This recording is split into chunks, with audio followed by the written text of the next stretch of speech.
आपके पास ऑप्शन है, या तो 2000 रुपये की वेबसाइट देखते रहो या फिर उसी वेबसाइट को बेचना सीख लो 2 लाख रुपये ऐसे बेचते हैं। तो ये सारा जो प्रोसेस है ना क्लाइंट को पिच करना कि 2000 रुपये के सामान को 1 लाख रुपये में पिच करना, या फिर 1000 रुपये के सामान को 10,000 में पिच करना, या फिर जो 2 लाख रुपये की सर्विस है उसको 5,000 रुपये में आप जो बेच के आ जाते हो आज तक जो करते हो, इसी प्रोसेस को बोलते हैं आर्ट ऑफ पिचिंग। अगर आपको पता है कि आपको प्रेजेंट कैसे करना है अपने प्रोडक्ट को, तो मुझे लगता है कि आप बहुत बेहतर कर सकते हो। और ज़रूरी नहीं कि आप एक हार्वर्ड से या स्टैनफोर्ड से या फिर एक IIM और IIT पढ़े होने चाहिए, ठीक है, या फिर आप एक बहुत ही मेट्रो सिटी से होना चाहिए, ये इम्पोर्टेंट नहीं है। मैं एक बहुत ही छोटे से गाँव से आया हूँ मथुरा के, जहाँ से आके मैंने दिल्ली में, मुंबई में, US में और दुबई के क्लाइंट्स तक को मैंने डील किया है, और मैंने अपने इंडिविजुअली मैंने $1 मिलियन के प्रोडक्ट्स लिए और अभी भी मैंने इन्वेस्टमेंट रेज किया है।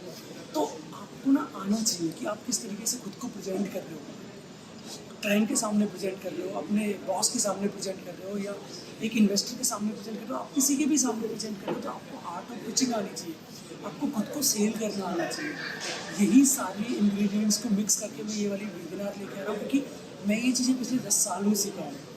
कम से कम 50+ ग्लोबल ब्रांड्स के साथ काम करने के बाद कम से कम अपने 10 साल के करियर में मैं 400-500 प्रेजेंटेशंस दे चुका हूँ, जहाँ पे मैंने पता किया कि प्रॉब्लम्स क्या है, मेरे साथ प्रॉब्लम क्या है। अगर जब मैं प्रेजेंटेशन दे रहा होता था स्टार्टिंग में, और आज भी ऐसा होता है, प्रेजेंटेशन देते देते क्या होता है कि हम भूल जाते हैं, या फिर क्लाइंट कुछ और सुनना चाहता है, मैं कुछ और बना के लाया हूँ, तो मुझे वो कंटेंट को वही बोलना है क्लाइंट के सामने जो वो सुनना चाहता है। मुझे वो कंटेंट नहीं बोलना है जो मैं बना के लाया हूँ। अगर मैं वही बोलता रहा जो मैं बना के लाया हूँ, तो हो सकता है कि क्लाइंट वहाँ से बाहर जाएगा मेरे पास से।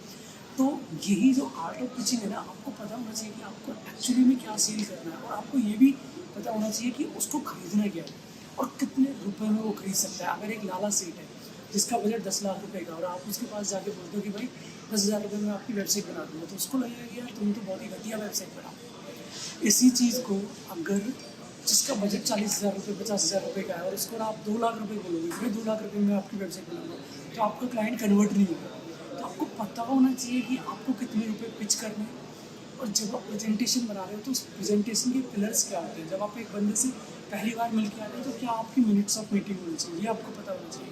पोर्टफोलियो टेम्पलेट क्या होती है, प्रेजेंटेशन टेम्पलेट क्या होती है, लीड जनरेशन के तरीके क्या होते हैं, ये सारे ना चीज़ें मैंने मिला के अपनी टीम के साथ एक छोटा सा वेबिनार बनाया है, जिसमें जो मेरे पिछले 10 साल की गलतियाँ हैं उनको सुधार के मैंने ट्राई किया है कि किसी और के साथ ना हो। मेरे जैसे जो लोग गांव से आते हैं, शहर में कुछ बड़ा करना चाहते हैं, बट 2,000 और 1,000 रुपये की लोगो और छोटी छोटी वेबसाइट्स बना के ही वापस चले जाते हैं। तो आई रियली वांट कि हर बंदा अच्छे से पिच करना जानता हो, एटलीस्ट क्लाइंट को। गुड़गांव, मुंबई, बैंगलोर जैसे क्लाइंट्स के पास बहुत मोटे मोटे बजट हैं। आपको हमेशा याद रखना है कि बिग टिकट क्लाइंट्स को कैसे कन्वर्ट करना है, उसी चीज़ को मैं आपको सिखाने वाला हूँ। तो मैं रिक्वेस्ट करूँगा, या फिर मैं आपको बोलूँगा कि आप इस वेबिनार को ज्वाइन करें, और जो मेरी जर्नी रही है उसको एक बार सुनें, मेरे साथ डिस्कस करें, और अपनी प्रॉब्लम को भी मेरे साथ शेयर करें। हो सकता है कि इस वेबिनार में आपकी लाइफ चेंजिंग हो जाए, या फिर हो सकता है, इतना मैं आपको गारंटी देता हूँ कि टाइम वेस्ट नहीं होगा आपका। अगर टाइम वेस्ट वाली भी बात है, तो क्योंकि मैं आपके साथ 2 से 3 घंटे बैठने वाला हूँ इसमें, उसके साथ साथ मैं आपको 100+ लीड जनरेशन के तरीके बता रहा हूँ, जिसमें हम SEO की बात नहीं कर रहे। I will not talk about SEO, ना ही मैं बात करूँगा पेड एड्स की। मैं सिंपल तरीके बताऊँगा कि किस तरीके से आप डायरेक्टली लीड जनरेट कर सकते हो।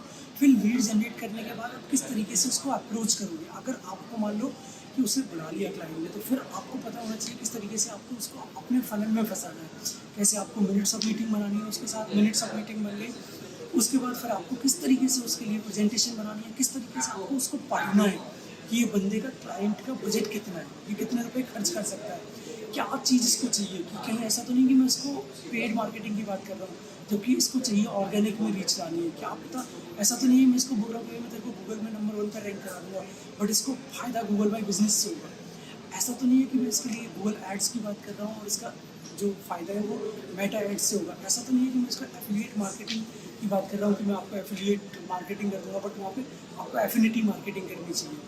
कहीं ऐसा तो नहीं कि उसके पास बहुत बड़ा नेटवर्क है, उसको मैं यूज़ नहीं कर रहा हूँ, वो यूज़ नहीं कर रहा है। तो आपको पता होना चाहिए कि क्लाइंट को कैसे सुनना है, फिर क्लाइंट को क्या पिच करना है, जिससे कि क्योंकि अगर आप किसी क्लाइंट के पास जा रहे हो ना, तो आपको इसलिए बुला रहा है क्योंकि उसका वो कहीं ना कहीं कोई ना कोई प्रॉब्लम फेस कर रहा है। अगर आपने उसके पेन को पकड़ के और अगर उसको वही सॉल्यूशन दे दिया, तो आई कैन गारंटी इट वो आराम से आपको आपके हिसाब से पैसे देगा एंड आई बिलीव कि आप उसके लिए रिजल्ट तो ला ही दोगे।